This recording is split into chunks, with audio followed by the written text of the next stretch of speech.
బ్రహ్మోస్ అంటే ఏంటి? పూర్తిగా ఇండియన్ టెక్నాలజీ యూజ్ చేసి తయారు చేసినటువంటి మన ఇండియన్ డిఫెన్స్ సిస్టమ్ మిసైల్ పేరు. సో, ఈ మిసైల్ ఎక్కడ యూజ్ అవుతది? BrahMos can use in water, land, air in a war. That is completely Indian technology. భారత రక్షణ రంగం చరిత్రలో మరో సువర్ణాధ్యాయం మొదలు కాబోతోంది. మన దేశపు గర్వకారణం ప్రపంచంలోనే అత్యంత వేగవంతమైన సూపర్సోనిక్ క్రూయిజ్ మిస్సైల్ బ్రహ్మోస్ ఇప్పుడు ప్రపంచాన్ని శాసించబోతోంది. వియత్నాం మరియు ఇండోనేషియాలతో దాదాపు $450 మిలియన్ అంటే సుమారు 4,000 కోట్ల రూపాయల భారీ రక్షణ ఒప్పందాలకు భారత్ అడుగుదూరంలో ఉంది.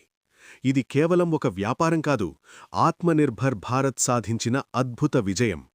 మ్యాక్ 2.8 వేగంతో దూసుకెళుతూ 450 కిలోమీటర్ల దూరంలోని శత్రువులను క్షణాల్లో మట్టి కరిపించే ఈ బ్రహ్మోస్ శక్తి ఇప్పుడు ఆసియా దేశాలకు రక్షణ కవచంలా మారబోతోంది. ఫిలిప్పీన్స్ తర్వాత ఇప్పుడు వియత్నాం, ఇండోనేషియా దేశాలు కూడా మన సాంకేతికతపై నమ్మకం ఉంచడం భారత్ యొక్క వ్యూహాత్మక బలానికి నిదర్శనం. రష్యా నుంచి అధికారిక అనుమతులు రాగానే ఈ ఒప్పందాలు ఖరారవుతాయి. భూమి, ఆకాశం, నీరు ఇలా ఎక్కడి నుంచైనా దాడి చేయగల ఈ మిస్సైల్స్ ఇప్పుడు ఇండో-పసిఫిక్ రీజియన్లో మన ముద్రను బలంగా వేయబోతున్నాయి. ఒకప్పుడు ఆయుధాల కోసం ప్రపంచ దేశాల వైపు చూసిన భారత్ ఈరోజు ప్రపంచానికే అత్యాధునిక ఆయుధాలను సరఫరా చేసే స్థాయికి ఎదగడం ప్రతి భారతీయుడూ గర్వించాల్సిన విషయం. మన బ్రహ్మోస్ శత్రువుల వెన్నులో వణుకు, మిత్రులకు కొండంత నమ్మకం.